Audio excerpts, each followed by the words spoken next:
오늘 우리가 함께 하실 말씀은 우리 계속되는 에베소서 4장 1절로부터 16절까지 말씀입니다. 우리 한 절씩 교독하도록 하겠습니다. 제가 먼저 1절 말씀 읽겠습니다.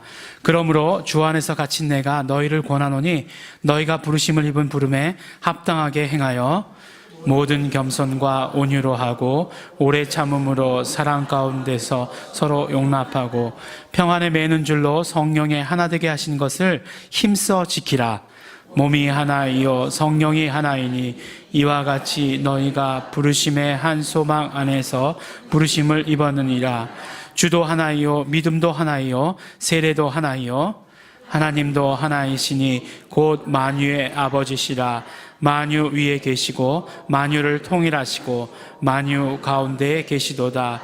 우리가 각 사람에게 그리스도의 선물의 분량대로 은혜를 주셨나니 그러므로 이르기를 그가 위로 올라가실 때에 사로잡힌 자를 사로잡고 사람들에게 선물을 주셨다 하였도다. 올라가셨다 하였은즉 땅 아래 곳으로 내리셨던 것이 아니면 무엇이냐? 내리셨던 그가 곧 모든 하늘 위에 오르신 자니 이는 만물을 충만케 하려 하심이니라. 그가 혹은 사도로 혹은 선지자로 혹은 복음 전하는 자로 혹은 목사와 교사로 주셨으니 이는 성도를 온전케 하며 봉사의 일을 하게 하며 그리스도의 몸을 세우려 하심이라. 우리가 다 하나님의 아들을 믿는 것과 아는 일에 하나가 되어 온전한 사람을 이루어 그리스도의 장성한 분량이 충만한 데까지 이르리니 이는 우리가 이제부터 어린아이가 되지 아니하여 사람의 괴술과 간사한 유혹에 빠져 모든 풍조에 밀려 요동치 않게 하려 함이라. 오직 사랑 안에서 참된 것을 하여 범사에 그에게까지 자랄지라. 그는 머리니 곧 그리스도라. 그에게서 온 몸이 각 마디를 통하여 도움을 입음으로 연락하고 상합하여 각 지체의 분량대로 역사하여 그 몸을 자라게 하며 사랑 안에서 스스로 세우느니라. 아멘. 우리가 그 에베소서 말씀을 계속해서 들으면서 깨닫고자 했던 것은 바로 성경이 말씀하시는 교회가 무엇인가 하는 것이었습니다. 그래서 우리가 에베소서 말씀을 계속해서 살펴보면서 교회가 어떻게 구성이 되었는지 또 교회에 맡겨주신 어떤 특별한 사명은 무엇인지에 대해서 우리가 말씀을 함께 살펴보고 깨닫고 있습니다. 그런데 이렇게 교회에 대해서 말씀을 하시면서 이 교회에 대한 말씀과 병행해서 이렇게 나란히 평행하게 흘러가고 있는 주제가 하나 더 있는 것을 우리가 발견하게 됩니다. 그것이 무엇이냐면 바로 하나됨이라고 하는 주제입니다. 여러 번 말씀드린 대로 이미 서론 가운데서 바로 이 하나됨을 설명할 때 어떻게 말씀했는가 하면 바로 삼위일체 하나님의 하나됨을 가지고 하나됨을 이렇게 말씀하시는 것을 우리가 보게 됩니다. 그 다음에 보면 이제 사도 바울이 전하게 된 복음이 무엇입니까? 사도 바울이 전하게 된 복음도 유대인과 이방인을 하나로, 그러니까 한 세 사람을 예수 그리스도 안에서 지으셔서 이제 하나님께 나아가게 하려 합니다라고 말씀하시는 것처럼 사도 바울의 복음도 하나 된 것, 예수 그리스도의 십자가를 통해서 하나 된 것을 말씀하시는 것을 우리가 보게 되는 것입니다. 그리고 또 오늘 말씀을 통해서 바로 이제 교회가 하나 되어야 된다라고 이렇게 말씀해 주십니다. 바로 교회가 무엇인가에 대한 질문과 하나됨이라고 하는 주제가 오늘도 이렇게 만나게 되는 것을 우리가 보게 되는 것입니다. 오늘날 많은 교회, 많은 목사님들, 많은 사역자들이 말하기를 교회가 하나가 되어야 된다라고 이렇게 말씀합니다. 마치 성경에서 말씀하고 있는 것과 똑같이 말씀하고 있는 것 같습니다. 그런데 오늘날 교회가 정말로 성경이 말씀하시는 것처럼 그렇게 성경이 말씀하시는 하나됨을 이루어가고 있는가? 결코 그렇지 않은 것 같습니다. 오늘날 많은 교회가 교권적인 하나됨, 제도적인 하나됨을 가지고 하나됨이라고 이렇게 얘기합니다. 나는 그렇게 이야기하지 않아, 나는 그렇게 생각하지 않아 한다 할지라도 이미 그 제도권 안에서 정말 그 하나됨을 하나됨이라고 말할 수밖에 없는, 그것을 벗어날 수 없는 그런 어떤 구조에 갇혀 있는 것을 보게 됩니다.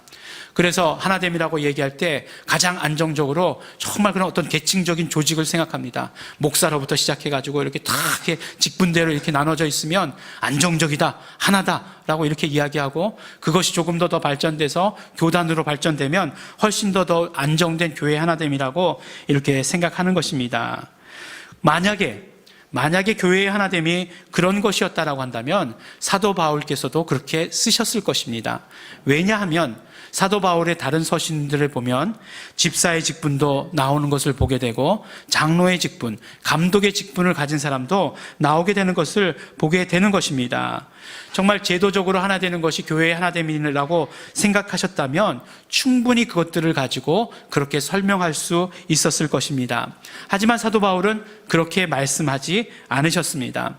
오늘 말씀 가운데서도 교회의 하나됨을 바라보면서 정말 제도라는 것은 냄새도 나지 않는 것을 우리가 볼 수 있게 되는 것입니다. 그렇다고 한다면, 그렇다면 오늘 말씀하시는, 사도 바울이 말씀하시는 교회의 하나됨은 무엇인가 하는 것을 우리가 함께 살펴보기를 원합니다. 이것을 말씀드리기에 앞서서 우리가 또 여러 번 말씀드렸지만 여러 번 말씀드려도 참 좋은 말씀이라고 생각하기 때문에 우리 에베소서 서론의 말씀을 다시 한번 말씀을 통해 나눠보기를 원합니다. 이제 하나됨의 주제를 이야기할 때 바로 에베소서 서론 가운데 삼위일체 하나님의 하나되심을 가지고 이야기했다, 이렇게 거듭 말씀을 드렸습니다. 그런데 하나됨의 주제를 에베소 교회에 있는 성도들에게 설명하는 데 있어서 삼위일체 하나님의 하나됨? 이렇게 얘기하면 너무 어마어마한 주제 아닌가라는 그런 생각을 오히려 갖게 됩니다. 우리가 이제 그 설교 말씀을 들을 때 언제든지 그렇잖아요. 설교학에서 가르쳐 주시는데 이 오늘 설교를 들을지 말지는 5분 안에 다 결정을 한다는 거예요. 네, 5분 안에 결정을 한다는 건데, 그러면 이 편지를 읽을지 말지도 서론을 보고 다 결정하는 것 아니겠어요? 네, 서론을 보고서 이제 결정을 하는데 서론에 삼위일체 하나님에 대해서 나와 있는 거예요. 안 그래도 복잡한데 삼위일체 하나님에 대해서 나와 있으면 그 편지를 읽으려고 그랬을까? 그런 생각이 들기도 합니다. 그런데 그럼에도 불구하고 사도 바울은 정말 꿋꿋하게 그 이야기를 삼위일체 하나님에 대해서 써내려 갑니다. 성부, 성자, 성령, 이 세 위격에 하나님이 계시는데 그 하나님이 한 분이시다 라고 이렇게 말씀을 하시는 것이에요. 그리고 이 한 분이신 하나님이시지만 각 위격의 하나님께서, 그러니까 성부, 성자, 성령님께서 하시는 일은 달랐다는 거예요. 그걸 어떻게 얘기하느냐? 어렵게 얘기하면 어떻게 얘기할 수 있을까요? 하시는 사역이 달랐다, 이렇게. 별로 어려운 말 아니잖아요. 근데 이렇게 어렵게 얘기하는 것처럼 하는 거죠. 사역이 달랐다라고 얘기하는 거예요. 근데 이 말씀 우리가 다 알고 있는 말씀이에요. 무슨 말씀입니까? 성부 하나님께서는 바로 정말 창세전 태초 그 훨씬 이전서부터 예정하시고 계획하셨던 것이고, 성자 예수 그리스도께서는 이 땅 가운데 오셔서 하나님의 뜻을 이루시고자 십자가에 달려 죽으시고 부활하시고 승천하신 것을 우리는 보게 되는 것이고, 성령님께서는 우리 안에 거하시면서 하나님의 그 계획하심과 예수 그리스도의 이루신 그 공로를 우리에게 구체적으로 적용시키는 일을 하신다는 것입니다. 하시는 일은 다르셨지만 하나이셨고, 또한 한 뜻으로 다른 일들을 하신 것을 우리는 볼 수 있게 되는 것이고, 에베소서 서론을 통해서 우리는 그것들을 더 자세하게 확인할 수 있게 된 것입니다. 그런데 이 삼위일체 모델을 피조물계에서는 발견할 수 없다는 데에 참 우리에게 아이러니가 있습니다. 우리가 무언가 비슷한 것을 통해서 이해해야 되는데, 무언가 비슷한 것, 그런 어떤 모델들을 보면서 우리가 깨달을 수 있어야 되는데, 머리로 이해할 수 있는 그런 어떤 예가 되는 것들이 하나도 없다는 것이에요. 그래서 정말 이 삼위일체에 대해서 얘기하기도 어렵고 정말 깨닫기도 어려운 것입니다. 삼위일체가 무엇이냐? 말하는 건 어려워도 그것이 삼위일체가 아니다라고 이야기하는 것은 쉽다는 거예요. 그래서 저는 여러분 앞에 서 있는 저는 목사이기도 하지만 아버지이기도 하고 아들이기도 합니다. 삼위일체가 이런 것입니다라고 얘기하면 또 이렇게 얘기하면 이것만 기억하시는 분이 계시는데 이렇게 얘기하면 이단입니다. 예. 뭐 별거 안 했는데 내가 뭐 아들이고 목사라고 얘기했는데 이단이다. 이게 뭐냐라고 얘기할지 모르지만 이렇게 얘기하면 안 된다는 거예요. 왜 이렇게 얘기하면 안 되는지는 다 이유가 있어요. 예. 그런데 이 땅 가운데 그런 어떤 예표가 없기 때문에 이해하기 어렵지만, 근데 오늘 교회의 하나됨에 대해서 말씀하시면서 말씀하시는 비밀이 이와 비슷합니다. 이와 같다고 절대로 안 했어요. 이와 비슷합니다. 무슨 말씀인가 하면 교회가 하나 되어야 된다는 거예요. 하나 되어야 되는데 교회가 하나 되는 것은 무엇으로 하나 되느냐? 바로 복음으로 하나 된다는 것이에요. 교회는 복음으로 하나 되어야 하는 것입니다. 복음을 가르치고 전하고, 그래서 하나님의 뜻이 무엇인지, 예수 그리스도의 하신 일이 무엇인지, 성령님이 역사하심이 무엇인지를 알고 경험해서 그렇게 하나가 되어야 하는 것입니다. 그리고 하나가 된 교회는 이제 각자 다양하게 주어진 일들을 해야 한다는 거예요. 같은 복음을 가지고 있으면서 이제는 하나님께서 각자에게 맡기신 그런 어떤 사명들이 있다는 것입니다. 그런데 그 사명들을 주시면서 우리에게 무엇을 주시냐면 하나님께서는 우리에게 은사를 허락하여 주십니다. 그렇기 때문에 우리 한 사람 한 사람에게 은사를 주심으로 그 은사를 가지고 우리를 하나로 묶어주신 그 복음을 전하고 적용하고 가르치고 양육하는 그런 일들을 해야 하는 것입니다. 그러니까 우리가 이렇게 복음을 통해서 복음으로 하나가 되게 하시는 것이고, 또 우리에게 은사를 주심으로 말미암아 다양하게 일하도록 하신다는 것입니다. 누가요? 성령님께서. 이제 우리와 관계될 땐 성령님께서 그렇게 우리에게 하신다는 것입니다. 그러니까 교회가 하나가 된다라고 하는 것을 한 문장으로 압축하면 이렇게 말씀할 수 있어요. 성도는 복음으로 하나 되고, 하나 된 성도들은 다양한 은사를 통해서 교회를 다시 하나로 세워간다. 이렇게 교회의 하나됨을 말씀할 수 있는 것입니다. 우리 무슨 말씀인지 우리는 이제 이해가 하죠. 왜냐하면 우리는 삼위일체 하나님이 어떤 일을 하셨는가 하는 것을 잘 알고 있기 때문에 우리 이 말씀이 이해가 되는 것이에요. 그래서 정말 우리 삼위일체 하나님의 이 삼위일체 하나님을 깨닫고 있는 것에 대해서, 깨달으려고 하는 것에 대해서 굉장히 중요하게 여기고 관심을 기울여야 됩니다. 왜냐하면 성경의 모든 성경은 정말 어떤 삼위일체 하나님의 관점 가운데에서 기록이 되어 있어요. 그러니까 어느 한 부분만을 강조하면 부족한 거예요. 정말. 그런데 우리가 그런 어떤 시야로 바라본다라고 한다면 우리가 성경을 올바로, 또 하나님의 뜻을 제대로 이해할 수 없다는 것입니다. 그래서 우리가 어렵게 느껴진다 할지라도 자꾸 우리 입으로 시인하고 또 이렇게 보다 보면 이 교회에 대해서 깨달을 때도, 교회 하나됨도 결국은 그런 것이라는 것이에요. 삼위일체 하나님께서 하나이듯이, 그러나 각자의 사역을 하셨듯이 교회도 복음 가운데서 하나 되는 것이고, 각자에게 주신 은사를 통해서 각자의 사역을 하는 것이다. 그 사역을 통해서 또한 하나로 더 크게 점점 세워져 나가는 것이다 라고 이렇게 우리에게 말씀을 주시는 것입니다. 이것이 교회의 하나됨입니다. 오늘 말씀을 보면, 오늘 말씀은 사도 바울께서 아주 강력한 권고로서 말씀을 시작하는 것을 볼 수 있습니다. 내가 너희를 권하노니, 이 성경에 사실 이렇게 내가라는 말이 잘 등장하지 않아요. 예. 내가 그러는 것은 헬라어로 에고 이런 말인데, 에고라는 말은 사실 등장하지 않습니다. 그러니까 그냥 동사부터 이렇게 등장하는데, 그런데 특별히 그렇게 썼다는 것은 굉장히 강조하신다는 말씀이에요. 권한다. 너희들이 하든지 말든지 너희 마음대로 해라, 이런 말씀이 아니고 너희들이 강력하게 하기를 나는 원한다 라고 하시는 그런 어떤 의지가 들어있는 그런 권고입니다. 근데 뭐라고 말씀하시냐면 부르심을 입은 부름에 합당하게 행하라 라고 이렇게 말씀을 하시는 것이에요. 그러니까 부르심에 합당하게 행하라, 이 말씀은 어떤 뜻이냐? 바로 부르심에 합당하게 살아라 라고 말씀하시는 것이고, 그리고 또한 그 부르심의 가치에 맞는 삶을 살아라 라고 이렇게 말씀하시는 것이에요. 그러니까 부르심에 합당한 삶이라고 하는 것은 부르심의 가치가 어떤가에 따라서 결정되는 것 아니겠어요? 우리를 부르신 부르심이 어떤 부르심입니까? 하나님께서 우리를 부르셨잖아요. 그렇기 때문에 우리 그 부르심을 어떻게 얘기할 수 있습니까? 거룩한 부르심이라고 얘기할 수 있는 것 아니겠어요? 하나님께서 소망을 가지고 우리 한 사람 한 사람을 불렀다라고 우리 말씀 가운데 함께 들었었잖아요. 그래서 우리 옆에 사람들을 바라보시면 어떻다고요? 다 그분 한 분 한 분이 하나님께서 소망을 가지고 계신 분이시다. 이렇게 귀한 분들이 내 옆에 앉아 계시다. 지금 다 그렇게 말씀드리지 않았습니까? 하나님께서 소망을 두고 계시다는 것이에요. 그런 부르심을 우리가 받았다는 것이에요. 그런 거룩한 부르심 가운데 있다는 것입니다. 그렇다면 우리의 삶이 어떻게 되겠느냐?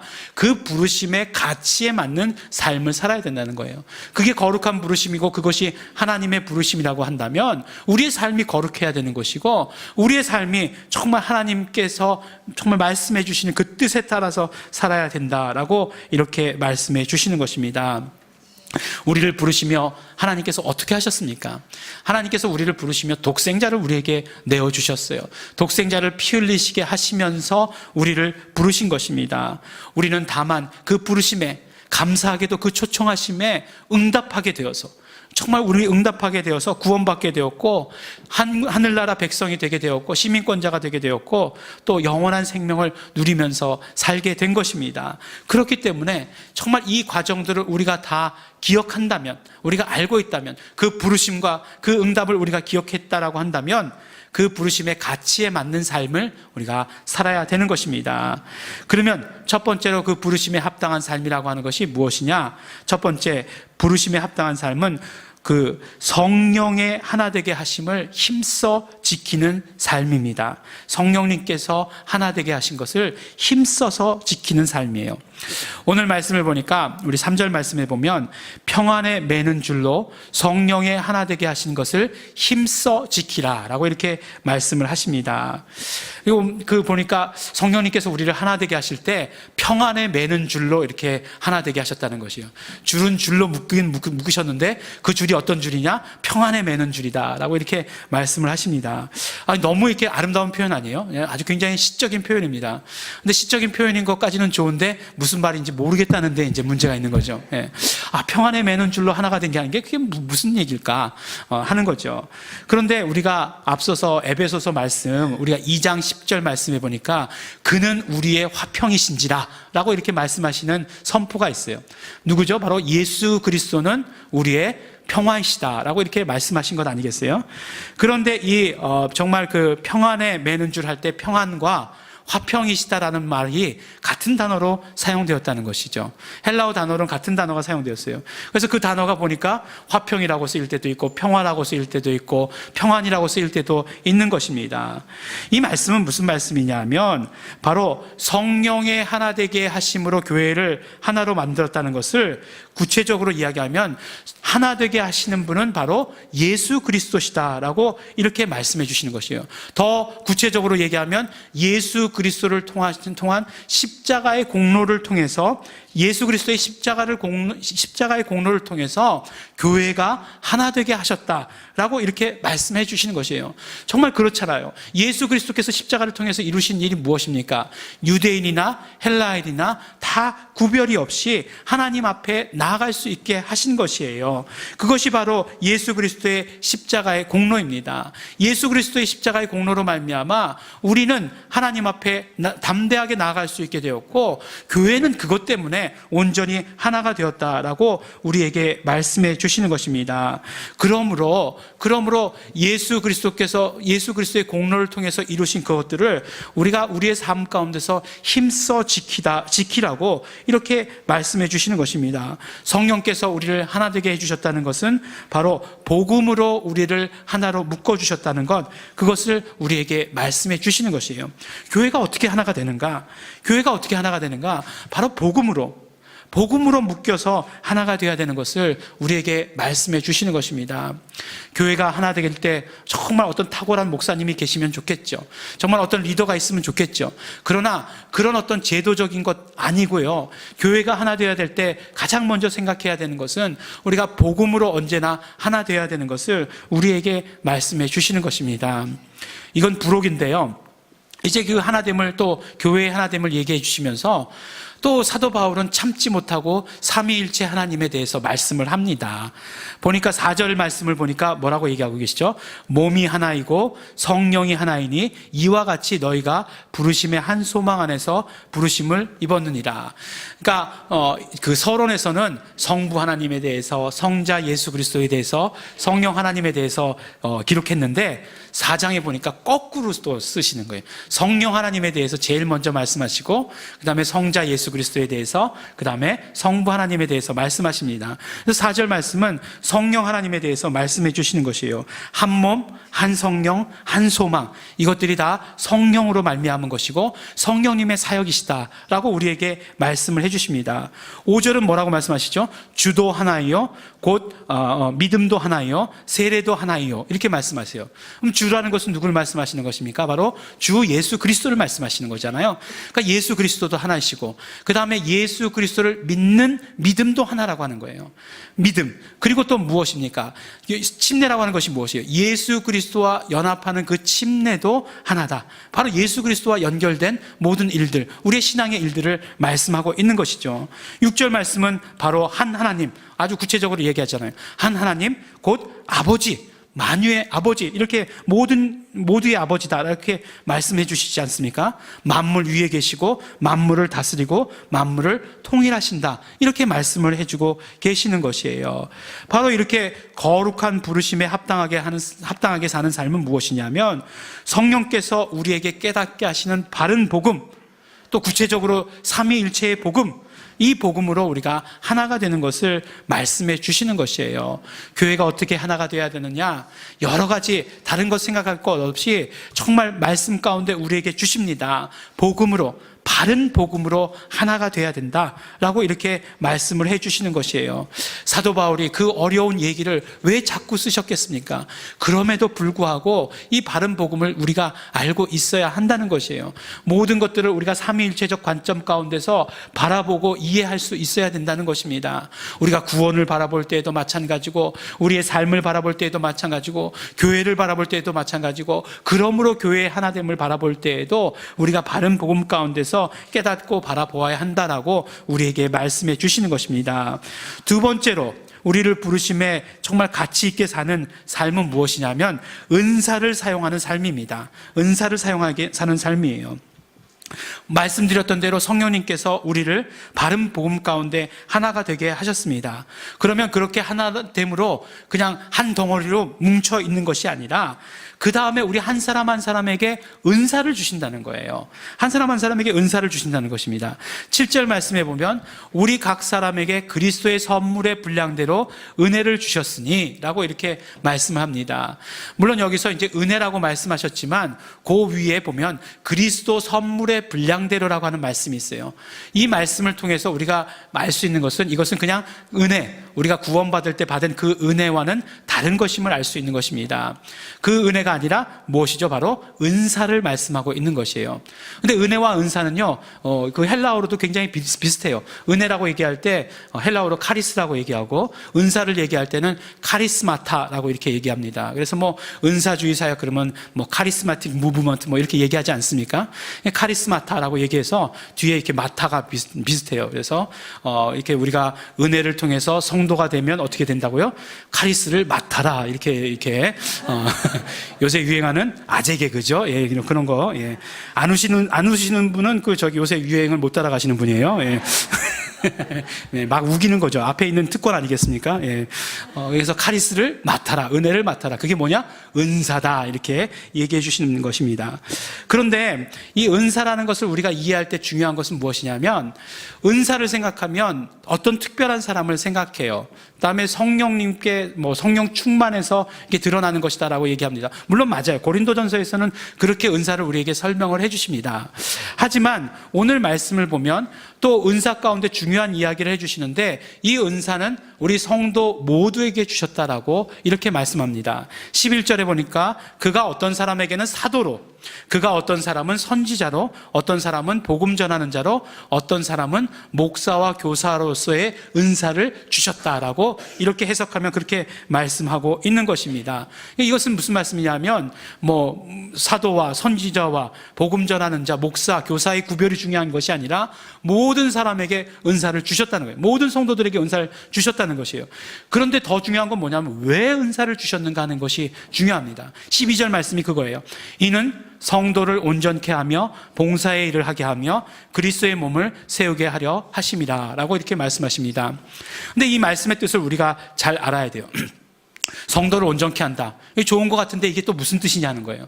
봉사의 일을 하게 한다. 그러면 봉사 떠오르면 이제 제일 먼저 우리 교회에서 뭐 떠오르죠? 식당 봉사, 주차, 봉사, 이런 봉사, 다른 봉사는 없으니까, 그런 거 떠올라요.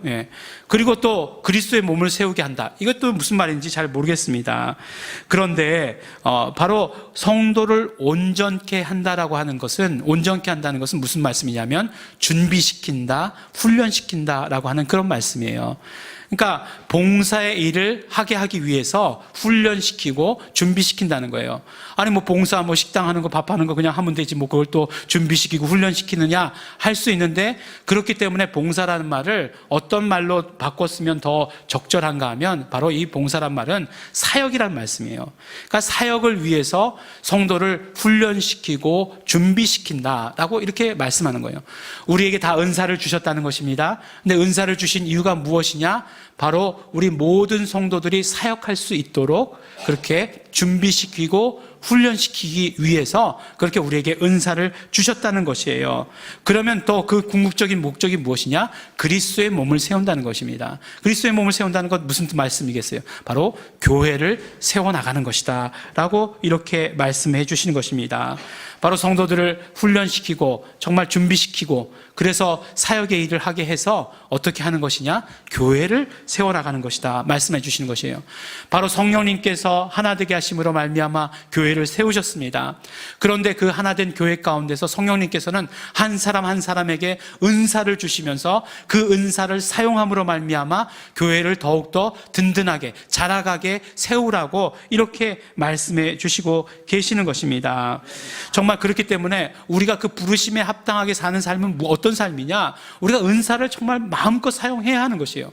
우리를 부르시면서 다 은사를 주셨습니다. 나는 안 주셨어. 아니요, 다 주셨어요. 다 주셨기 때문에 그 은사를 마음껏 사용하면서 맡겨주신 일들을 마음껏 사용하면서 해야 되는 것이에요. 그래서 그 교회를 세우는 것이 바로 우리가 그 부르심, 그 거룩한 부르심에 걸맞는 삶을 사는 것이다라고 우리에게 말씀해 주시는 것입니다. 마지막으로 거룩한 부르심에 합당한 삶은 어떤 삶이냐면 바로 성숙한 교회, 성숙한 성도가 되어가는 것이에요. 그것이 바로 거룩한 부르심에 합당한 삶을 사는 것입니다. 성숙한 성도라고 하는 것은 어떤 성도가 성숙한 성도냐? 세상의 풍조나 세상의 그런 어떤 속임수에 정말 넘어지거나 떠내려가거나 하지 않는 그런 성도를 말씀하고 있는 것입니다. 어린아이와 같이 되지 말아야 된다 이렇게 이야기하고 있어요. 근데 어린아이와 같이 되지 말라 얘기할 때도 우리는 어린아이 이렇게 얘기하는 얘기가 한 단어밖에 더 있는지도 모르겠어요. 근데 보면 이렇게 구분할 때 인펀트, 토들러 이렇게 구별을 하잖아요. 그래서 제일 어린아이가 인펀트 아니에요? 그 어린아이, 그 이야기 어린아이를 말하는 것이에요. 그렇게 어린아이가 되지 말아야 한다는 것이에요. 그 어린아이가는 어떤 특징이 있느냐? 바로 교묘한 속임수를 쓰는 사람들에게 그렇게 속아 넘어간다는 거예요. 그래서 이리 흔들리고 저리 흔들리고 소용돌이칠 수밖에 없다라고 이렇게 말씀을 하는 것입니다. 그래서 이 말씀을 보니까 이렇게 그 교묘한 속임수를 쓰는 사람들이 어떤 사람들인가 하는 것을 구체적으로 표현하는 이 주사위를 가지고 속이는 사람들을 말하는 거래요. 그러니까 우리말로는 뭡니까? 이렇게 주사위 놓고 이렇게 막 섞어가지고 이렇게 어디 들어있게 돈 걸어 이렇게 하는 거 있잖아요.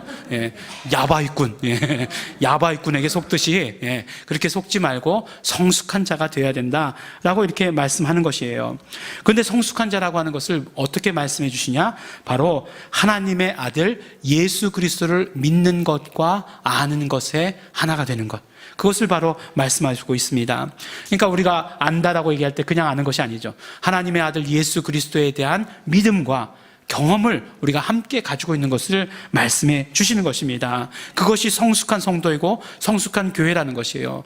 이것은 이렇게 얘기할 수 있어요. 만약에 정말 예수님께서 치료자이시다, 예수님께서 많은 병자들을 치료하시고 귀신들을 쫓으셨다라고 하는 이 말씀이 선포되었을 때 이 말씀에 대해서 우리는 같은 믿음과 같은 경험을 가지고 있어야 한다는 것입니다.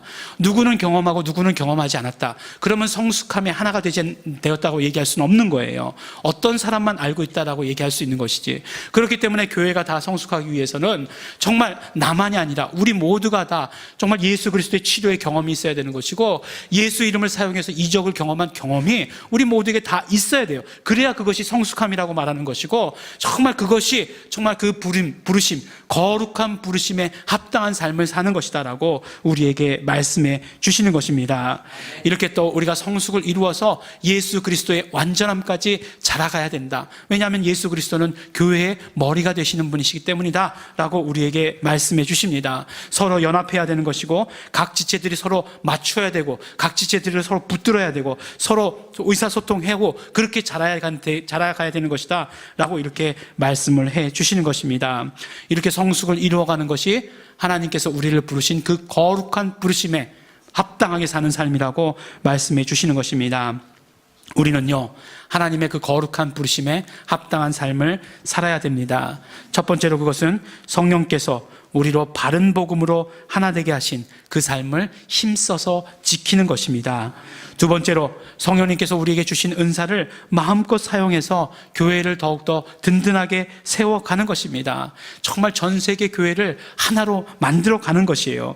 그리고 마지막으로 성숙을 이루어가는 삶이 바로 거룩한 부르심에 합당한 삶을 사는 것입니다. 우리 사랑하는 예일중앙교회 성도 여러분, 우리가 바른 복음 가운데 서야 합니다. 아니, 어떤 면으로 이야기하면 우리는 바른 복음 가운데 서 있습니다.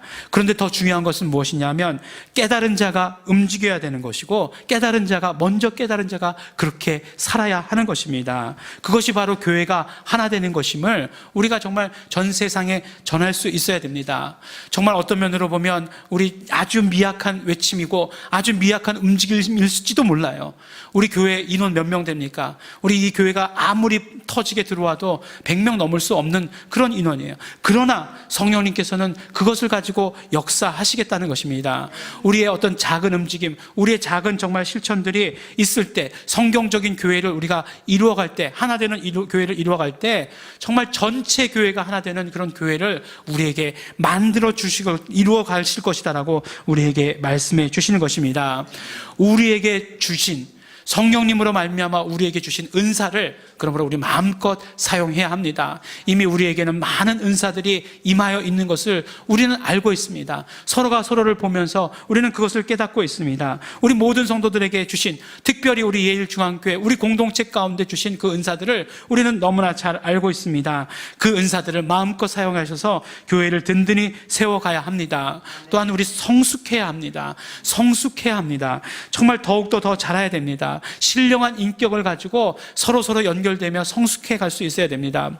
오늘 말씀 가운데 얘기하지 않았지만 사실은 거룩한 부르심에 합당하게 살아라 이야기하면서 제일 먼저 얘기했던 것이 무엇이냐면 성품의 문제였어요. 겸손과 온유로 하고 오래 참음과 사랑 가운데서 서로 용납하라 라는 말씀을 제일 먼저 전제로 해주셨습니다. 왜 그랬을까요? 우리가 성숙하기 위해서 이런 어떤 신령한 인격들을, 성숙한 인격들을 먼저 이루어 가야 되기 때문에 그렇습니다. 우리 그 성숙으로 말미암아 자라가기를 원합니다. 그래서 머리 대신 예수 그리스도께까지 정말 자라가야 됩니다. 성령께서 하나 되심으로 말미암아 정말 우리가 바른 복음 가운데 서서 주신 은사를 사용하여 복음을 전하며 또한 온전한 성숙을 이루어가는 우리 성도 여러분들이 되시기를 예수 이름으로 축원합니다. 함께 기도하시겠습니다. 우리 기도하실 때 우리 감사하시면서 기도하시겠습니다.